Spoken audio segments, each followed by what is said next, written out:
Hello, Palakkad marine world വന്നവരെല്ലാവരും അറിഞ്ഞിട്ടുണ്ടാവും. അപ്പോൾ ഞങ്ങളും പോയായിരുന്നു അങ്ങോട്ടേക്ക്. ഒരുപാട് നല്ല കടലിൻ്റെ അടിയിൽ കാണുന്ന മീനുകളും കാര്യങ്ങളും ഉണ്ടായിരുന്നു. നമ്മളിതുവരെ കാണാത്ത കുറേ മീനുകളുണ്ടായിരുന്നു.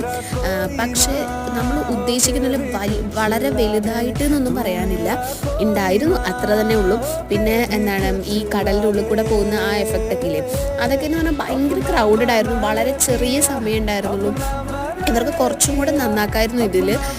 ഇതിലിപ്പോൾ ആകപ്പാടെ അരാപ്പൈമയും പിന്നെ നമ്മുടെ തെരണ്ടി പോലത്തെ അങ്ങനെ കുറച്ച് മീനുകളൊക്കെ ഉണ്ടായിരുന്നുള്ളൂ. ഞങ്ങൾ കുറച്ചും കൂടെ എക്സ്പെക്ട് ചെയ്തു. പിന്നെ ഈ മെർമെയ്ഡിൻ്റെ ഷോ ആയിരുന്നു ഇതിൽ കാണേണ്ടത്. ശരിക്കും ഇവരെ കാണുമ്പോൾ നമുക്ക് പാവം തോന്നും കേട്ടോ. എത്ര നേരം അവർ വെള്ളത്തിൽ കിടക്കുന്നത്. അതിലൊരു മെർമെയ്ഡ് ആദ്യമേ കണ്ടിട്ട് കുറേ നേരം ക്യൂട്ടാണ് എന്നൊക്കെ പറഞ്ഞ് കുറേ നേരം ഞങ്ങളോട് സംസാരിക്കുകയൊക്കെ ചെയ്തു. ഞങ്ങൾ മെർമെയ്ഡിൻ്റെ കൂടെ ഫോട്ടോ ഒക്കെ എടുത്തു. അത് കഴിഞ്ഞിട്ട് അവരുടെ മേക്കപ്പ് ഒരു രക്ഷയില്ല, അടിപൊളിയാണ്. അതെന്തായാലും പറയണമായിരുന്നു. എന്നിട്ട് സാധാ എല്ലാ എക്സിബിഷനിലുള്ള പോലെയും ചെരുപ്പ്, ബാഗ്, പിന്നെ കുറേ ഇലക്ട്രോണിക് ഐറ്റംസ്, പിന്നെ തിന്നാൻ കുറേ ഉണ്ടായിരുന്നു. അങ്ങനെ എന്തൊക്കെയോ ഞങ്ങൾ വാങ്ങി തിന്നുകയൊക്കെ ചെയ്തു.